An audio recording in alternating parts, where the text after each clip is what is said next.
I'm resident of Colwood for YouTube, Joel Sains. That is Vickie Ray. That is Tom Dye. We are here to talk the time tunnel. So, Doug and Tony are back in 1812. Last patrol.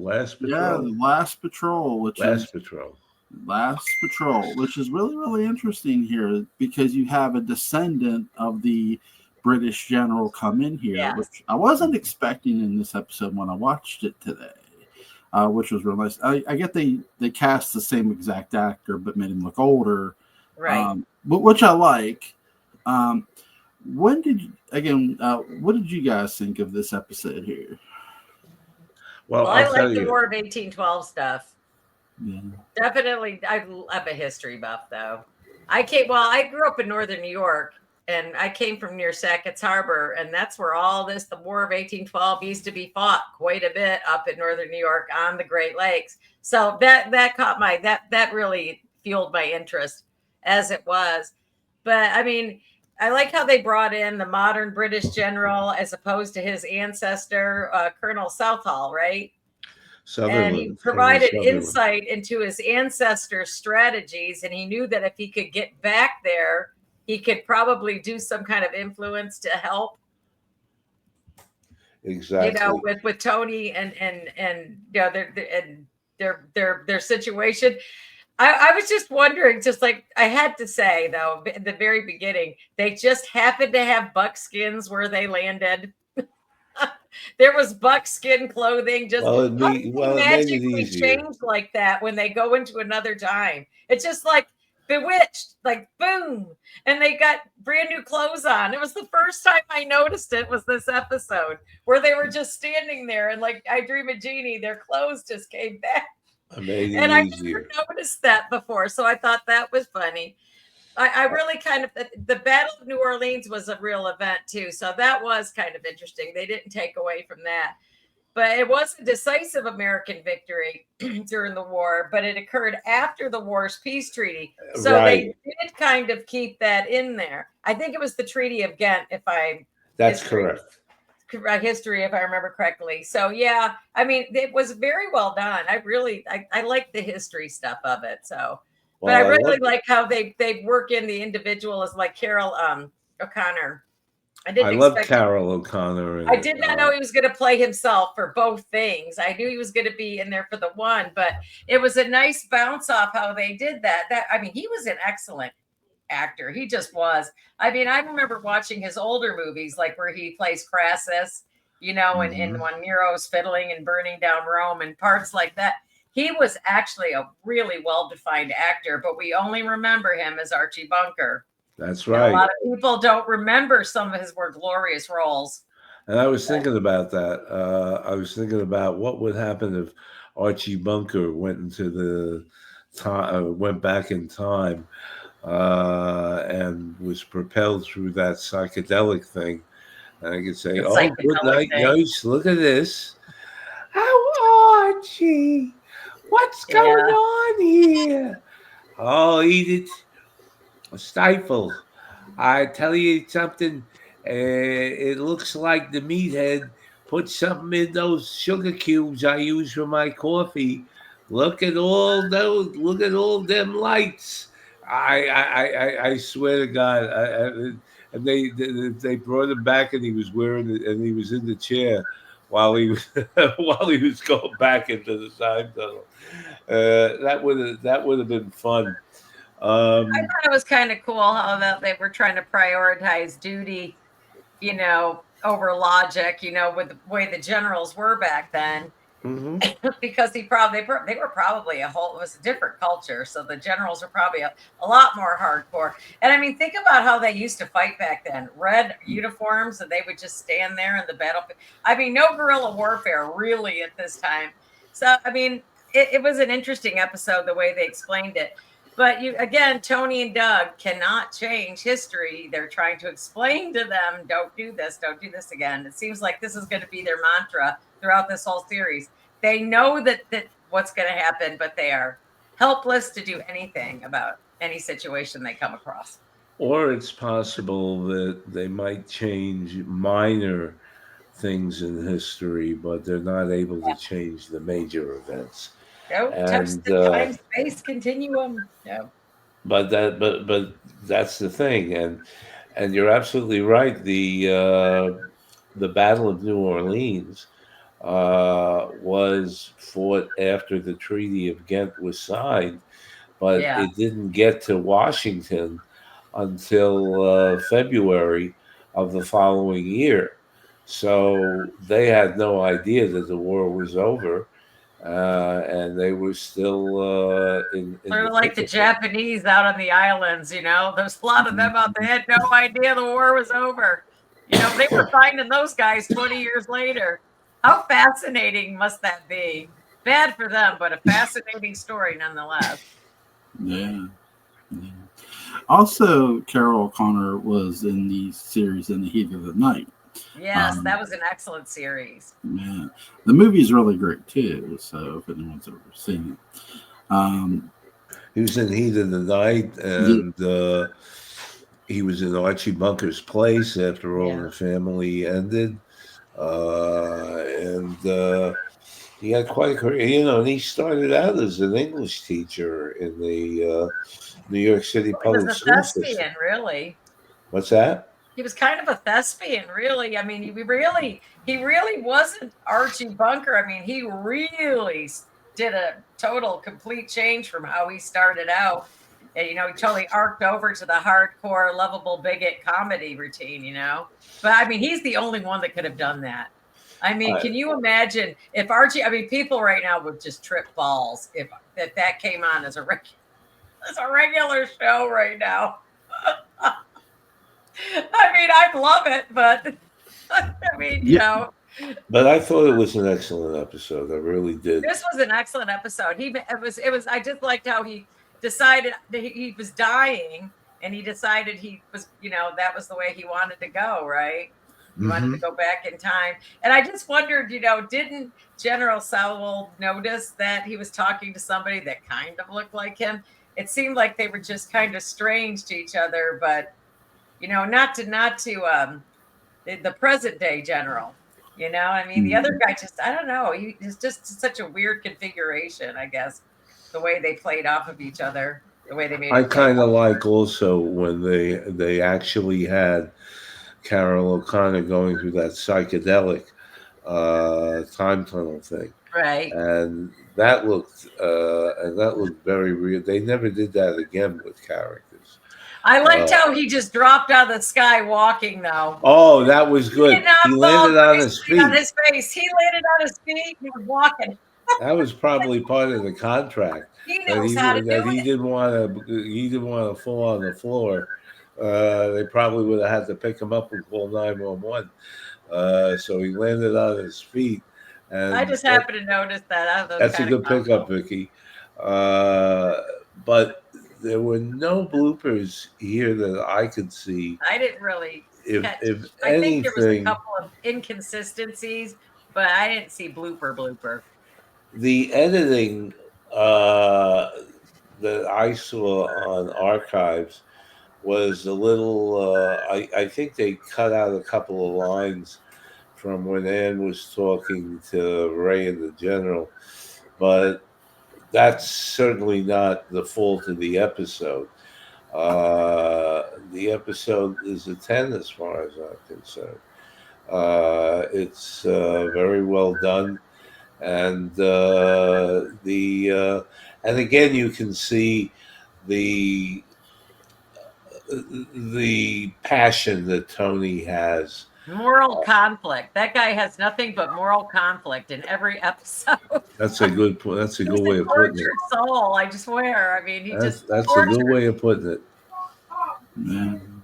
Yeah, it sort of reminds me of Mark Hamill's character in The Big Red One when he won't shoot anybody, and then he comes across the ovens for the Holocaust. Oh my God, yes, that was a really powerful scene. Yeah, that was such a good movie. Yes, I haven't seen that in so long. That was an excellent film. That's a really good scene.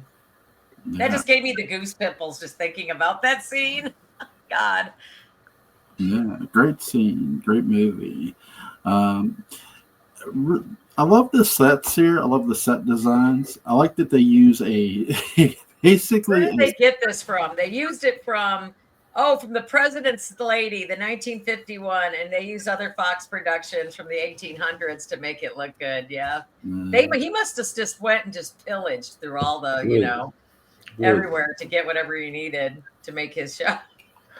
I didn't think they used a lot of except they would have the British, and there was the stupidest thing where the British troops are literally walking into being shot. They were sitting ducks. Yeah, they didn't know they gave them the wrong direction. It was supposed to go west or east, and it went west. It was supposed to go east, and they wound up going west.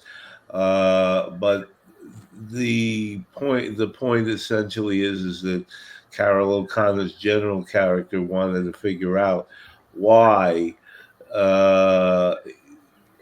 his ancestors sent all those people to their deaths, and it was called the Butcher's Regiment or something like that.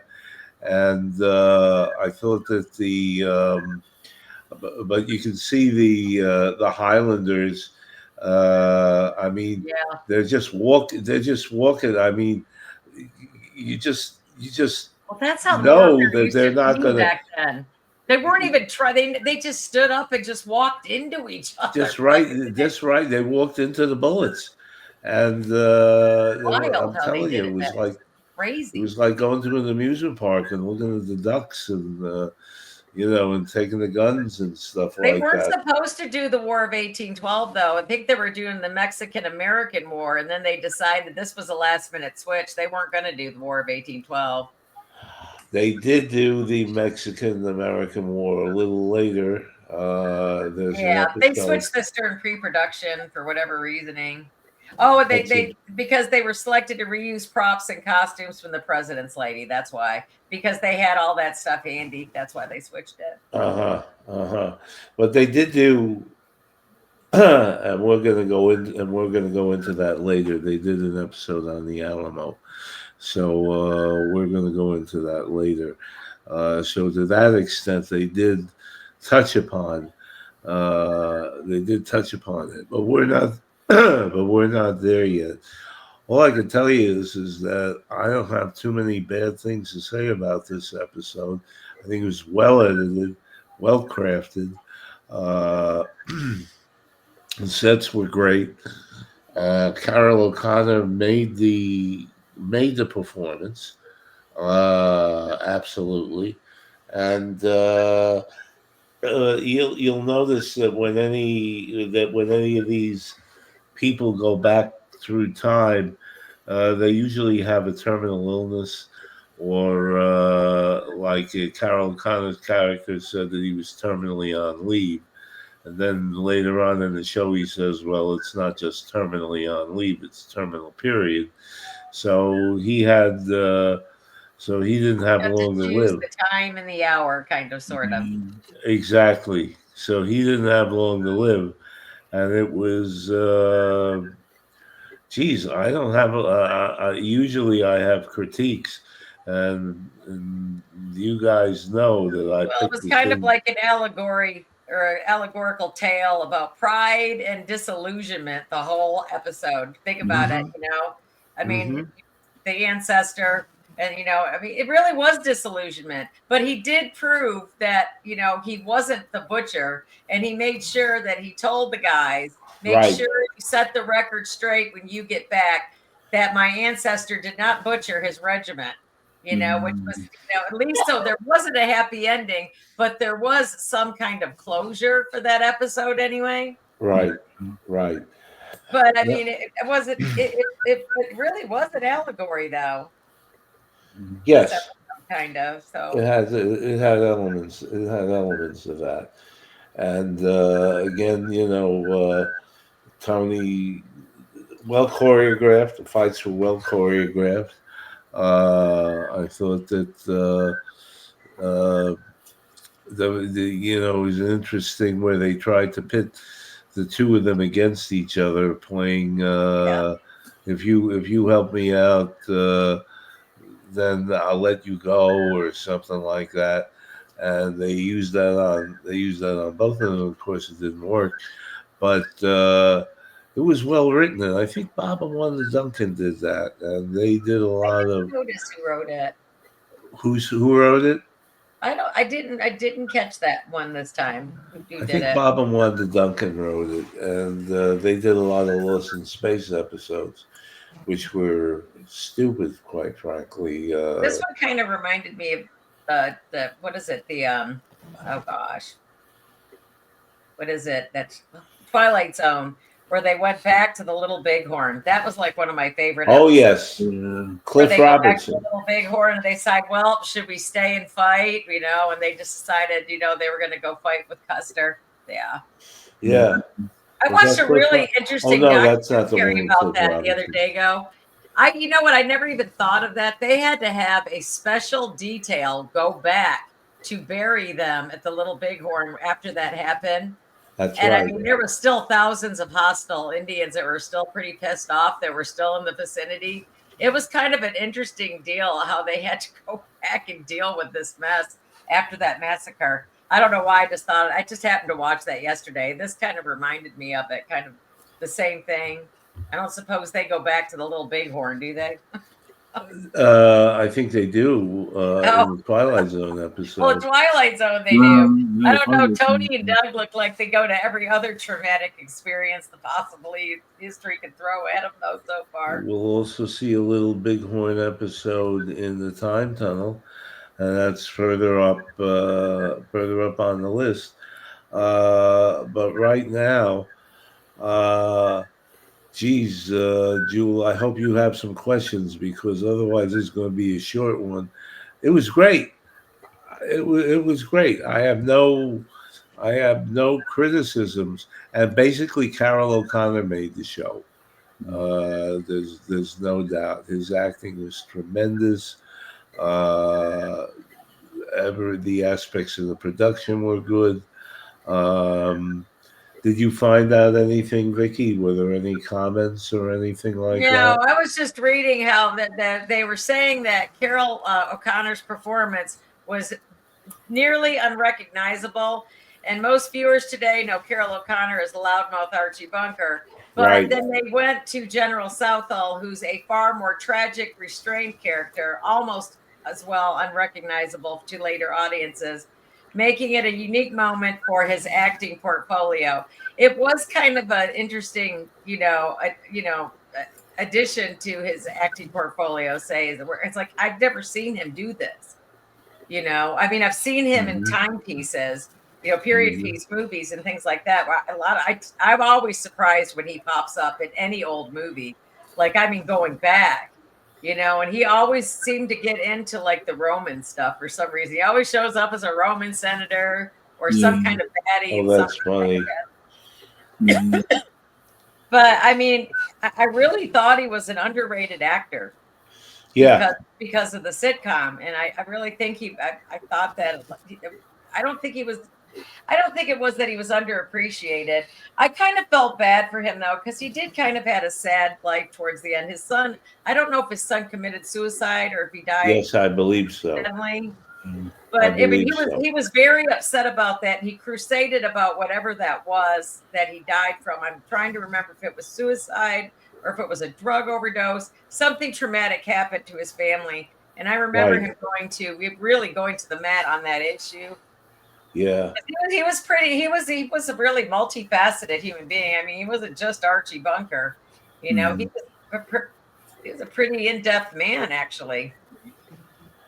Well, there's no doubt that he brought a lot of pathos to the episode, and I think that's also very important to remember, and to be able to play two distinct personalities like that.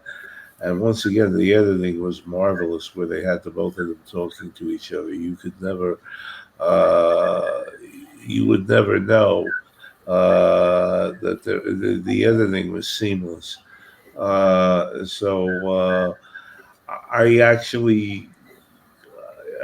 first episode with the Titanic was good because of the English actors and stuff like that. But this is a special one, and you're going to see a couple more guest stars later on. Are they switching? They're switching from they're saying though in these episodes they're starting to. He's getting more comfortable with his show as it's being produced, and they're making a shift from straight survival stories to now philosophical time travel quandaries for the rest of the season instead of survival. But I don't know. It just seems like just surviving out of spite every time they show up somewhere, though. So, I mean, I don't know if I agree with that synopsis completely. But I mean, should they have intervened in a war that was already over? No. And they even talk about that too in this episode. They said there's nothing we can really do because this is the final battle. There's nothing's going to change the outcome of the war, no matter what. And they're not wrong on that. So. Well, the war was already over, and it was a battle that was fought because technically the Treaty of Ghent wasn't ratified till 1815. So they're not really sticking to a timeline here. But if you want to get really nitpicky about it, because I'm really nitpicky when it comes to history, but I guess it's they did do the. I mean, we did do the restoring of honor to a dishonorable war, I guess, so to speak. It really was a dishonorable war. I mean, they were impressing, sailors. They were stealing our sailors from the colonies. Well, at that point, we were actually our own country, so they shouldn't have been doing that. So, I mean, it was really a tit for tat kind of war. I mean, it was a forgotten war too. When you think about it, I mean, it's not really one that comes up a lot in when you kind of skim over the war. Well, Washington burned, I think, during the War of 1812. Didn't they set fire to the Capitol? Yeah, they did. They almost, but I got that confused with the Revolutionary War because it was the tornado in the Revolutionary War. The British almost took over Washington or something, and then a tornado came and wiped out that part of the army. But I thought that happened in the War of 1812, so I got my tornadoes crossed. That was Revolutionary War. Well, I remember the War of 1812, basically. Well, I mean, everybody almost got Washington. I mean, they almost got it in the Civil War. I mean, Washington is just barely scraped by for any, engagement we've had on our soil. So. Well, he never told a lie. And that's another. It would have been interesting to have an episode which they never had during the Revolutionary War. They don't have a Revolutionary War one? I don't think so. They didn't have anything with George Washington or anything like that. That would have been interesting, but not to take away from this episode. What did you guys, Jewel? What would you give the episode on a scale of 1 to 10? This is perfect, pretty much from a sound. Considering they changed this and they were initially going to go with a different war and they went with this one instead. Good job, because to be able to do that, and really the actors, the production crew is versatile. Yeah, the actors do carry this episode a lot. Not just Connell, but the two main actors. Because, they're always ending up in a situation now where they're captured. Well, now they have to think on their feet. And instead of both of them getting away, only one gets away, and then he tussles with the other. Oh, we have orders to execute anyway. Which, again, there's always stakes for Tony and Duck, which makes sense. But their fate is always unresolved. I mean, they're just they I don't understand. They keep latching on to them. They get I don't know. They got their I don't know what they're doing down there. Their controls, they're moving their buzzers, and they've locked on to them, but they just can't seem to get them home. The space lock and the time lock, and you kind of get they'll have them pinpointed in space, but not in terms of time yet, where they can move them. and it takes a while for that to happen. Usually, the length of the episode. We always get our recurring cliffhanger, come what may. I like the sand pit in this episode too. The sand pit trap. Oh, the sand pit. Is that where he was trying to pull that guy out? Yeah, the little quicksand pit. Yeah. Quicksand. You know what I saw? No, wait, little blooper, maybe just a smidge of a blooper. Because when he was pulling him out, I noticed the thing flap up, where the sand was supposed to. I noticed, did you see the flapping? It flapped. I caught it. There was just a second of flapping. Good for you, Vickie. Quicksand. Good for you. I'm just a boob that just sits there and just looks now. Yeah, because he's taken forever to sink. Yeah. That's a Krakatoa episode. That's what's coming up next. I forgot about that. It's just like, damn, it's just like, how hard is it to pull him out? Then he just shoves that bayonet in here. It's like, here, grab that. Let's pull him out by the bayonet. But no, that was good. I forgot about that. I was laughing about that. It's just like, how hard is it? I mean, I could have pulled him out. It's like, come on, man. Did you guys check out the interesting episode because of what happens, but no spoilers here. Anybody else have any? Vickie, what did you think? I just thought it was. I thought it was a great episode. It just once again shows their ability to blend history with sci-fi adventure. It's pretty cool. I mean, it was ahead of its time. People every time when people see this, people are watching this. People are starting to watch this again. They're going, "Oh wow, I forgot about this." There's a couple people write me on my Facebook. It's like, "Oh, this is so cool." They really enjoyed it. So, that's really nice too. I kind of like hearing that from people. That they're listening. I think it's a 10 all around. You guys agree? Yeah. Excellent episode. They did a great job. No complaints for me.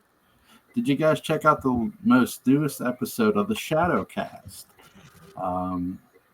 Razorfist covers the 1940 serial with Victor Jory. Really good. Oh, the Shadow. Yeah, the Shadowcast. It's a podcast. Yes. Did you ever see the what is it? The what am I thinking? Oh, God, now I can't think of it. It's a spoof of an old cartoon where the guy had the one boy. Oh, Johnny Quest. It's a spoof of Johnny Quest. You ever see the Venture Brothers? Johnny Quest. Johnny Quest. Johnny Quest. Yes. Yeah. I remember that. Yeah, that's the one where their lips moved when they were talking. Yeah. Well, Venture Brothers is a spoof of Johnny Quest, and it's hilarious. You call him Johnny Quest. It's hilarious. Oh my God, that just I haven't heard that. That's a 60s episode. That's a 60s show. That's just like what people said there. Felix the cat was on the other day ago. I just like Felix the cat. Just like I haven't seen Felix the fucking cat in 40 years. This bag of tricks, Felix the cat. Yeah, that Felix wonderful cat. Look at the puppers. We'll go pitter pat. Watch it, Felix. The wonderful cat. That's cute. That brings me back to. That shows my age. Yeah, that bag of tricks did everything. That bag did everything. And there's the beauty. What you got there? The cat. Bozo the clown. The dog. I got my Children dog. Will never you got your dog. Yeah. Bozo the clown. Hey, how's Sophie, Vickie? Huh? How's Sophie? She's laying down over there. She got real sick. We almost lost her a couple weeks ago. Thank God, the emergency vet. You know what? I've really gone into the wrong businesses for my entire life. I just really needed to go to medicine of some kind. I mean, seriously, those vets, that Mercy vets, they're just little dogs. They're little. They get these bad problems, just exacerbated when you got a little dog. Bigger dogs get problems, but not like the little ones. Boy, man, when they go down, they go down. $2,400 later. Oh my God, $2,400. I thought it was $1,200. I would rob a bank for my dogs. I would do anything. $2,400. Does Scott have any pets? What are you gonna do? They're suffering. What do you do? What do you do? But take him to we had a happy ending this time. So. There's a vet around here near me that does animal checkups for free. Oh, what a nice person! What a blessing that is. And they're good. They are a good vet. Oh, that's so nice that somebody does that. I'm so nice. That faith in humanity restored. It's so expensive, and you know they can't. Their medicines are just as expensive as ours. You know, it's almost the same stuff, really. Yeah, you know, their penicillin is our penicillin, gabapentins, things like that, all the same. I was fortunate. I always got a professional discount on my cats because my vet was my babysitter when I was knee high. So I always got a discount out of her. She's still practicing in Brooklyn, if I remember correctly. And we're next door neighbors. I just think the dog loves the camera now, so she wants up here all the time. I noticed it. I noticed that like the last few episodes, the dog's been there and kind of, wow, this is kind of cool. I like this. Yeah. Now it's just going to be a thing. You're never going to be able to podcast without the dog in your lap. I'm telling you, once it starts, you always got one in your lap. It happened to me for 10 years. They sat in my lap. They still sit in my lap. Oh, I love you too. I love you too. You camera ham. You're going to see a dog in one of the later episodes. And nice. I really think, I'm not going to give it away, but Malachi Throne, who played the main villain, did a fantastic job in that episode. And he was Italian, and he talked to the dog in Italian. Fermo, Cesare, fermo. It was really funny. It was really cool. And that was a big dog. We're not talking about a little puppy. But then again, that's for later on. Anybody else have anything to say? No, I have nothing. No questions. I know nothing. Gotta go watch some seriously good horror. Hopefully, it's seriously good horror. There you go. I'm gonna go throw in some old noir movies. So. That sounds like a good idea too. Yeah, I love old noir. I'm gonna go through in The Night of the Hunter. Gonna go through in The Maltese Falcon. Oh my God, I love that movie. I was just thinking about that movie just a couple of hours ago. Oh my God. Yeah, I'm gonna go watch a bunch. That is an awesome movie. Gonna go watch a bunch of old black and white movies. That is an excellent. Oh yeah. Night of the Hunter. That's you know what? I've never saw. Was it Robert Mitchum? He's so mean. Yeah, for the Mitchum was in the horror. I mean, I've never seen him in a role where he was so evil. I mean, he's just evil in that. He also plays the villain in the original Cape Fear. Yes, you're right. Oh my God, yeah, I haven't thought of that one in a while either. He does make an appearance in the remake as well with Robert De Niro. No kidding. Yep. No kidding. Did not know that. Yeah. That's an excellent choice. That makes me want to watch that. So I own the original Cape Fear. Fun movie. Well, Humphrey Bogart was in a horror film in the late 30s, The Return of Dr. X. Yes. And he played that. Was. Oh my God, you guys got good memories. Yeah, he played that guy with the white hair. Part of his hair was white and part of his hair was black. I mean, he really did a good job. I was watching Black Cat yesterday, where Bela Lugosi's skinning Boris Karloff.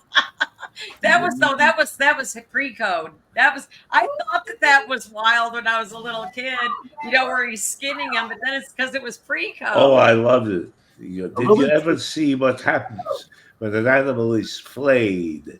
That's what I'm going to do to you now, Kalmar. I'm going to rip the skin from your body, bit by bit. That was. Yeah, that's it. That was it. Yep. That was a fantastic movie. And that classical. I love that movie. It had Schubert and it I love all it was that a classical shit, track. That could never be replicated. I don't care how many reboots. You can't replicate it. Can't. Even and Carlos' famous line, "But you don't, Vitas. Even the phone is dead." Even the phone is dead. Yeah. I love it. Another great one for Robert Mitchum too, and Kirk Douglas is Out of the Past. Really good noir movie. Yeah. So, but were these horror or were these more detective? They're more detective story. The ones it's more thriller than horror. Really, I would more say that Night of the Hunter is more of a thriller than noir. With Out of the Past, The Maltese Falcon, The Big Sleep, those are noir movies. So I'll be watching some of those too later because I own all those on Blu-ray. Because my wife spoiled me when we first got married. I guess so. Yeah, she did. She knows I'm an old movie nut. So is she a horror movie fan? Your wife? Yeah, my wife. Yeah, how do you not live if you're a cinephile? How do you not live with one that doesn't know? You got to live with one. You can't. It doesn't work. My wife has a crush on John. My wife has a big crush on Jonathan Frid. She's like, really? Yeah. She's like, man, he was hot. Sharon fell in love with Dark Shadows, but I got to tell you, when I was first watching it with her, and she doesn't like to watch black and white. And I said, Sharon, it's going to go to color. Just give it a shot. Well, I don't know. I go, just give it a shot. And then Frid came on, and Sharon was entranced. Yeah. And then later, of course, Selby. But we watched the whole. We watched all of Dark Shadows. That helped me while I was doing the Dark Shadows podcast with Vickie and Keith, because I was able to watch the damn thing. I would watch it twice. I would watch one episode with her, and then I'd watch a whole bunch of episodes on my computer, and then go through it looking for bloopers, which I always loved, and I think that makes. There were so many to choose from. Dark Shadows. Oh my! I mean, that was a regular cornucopia. I counted 40 in one block that we did. A 2-week block, 40 bloopers. It was incredible. But of course, you know the story that Curtis figured nobody's going to watch this again anyway. And housewives are watching it now, so they don't have a lot of money to spend, so they didn't edit it unless they really, really needed it, because whenever they edited it cost money. That's for sure. But so I think Jewel, I think we all agree this episode is a winner.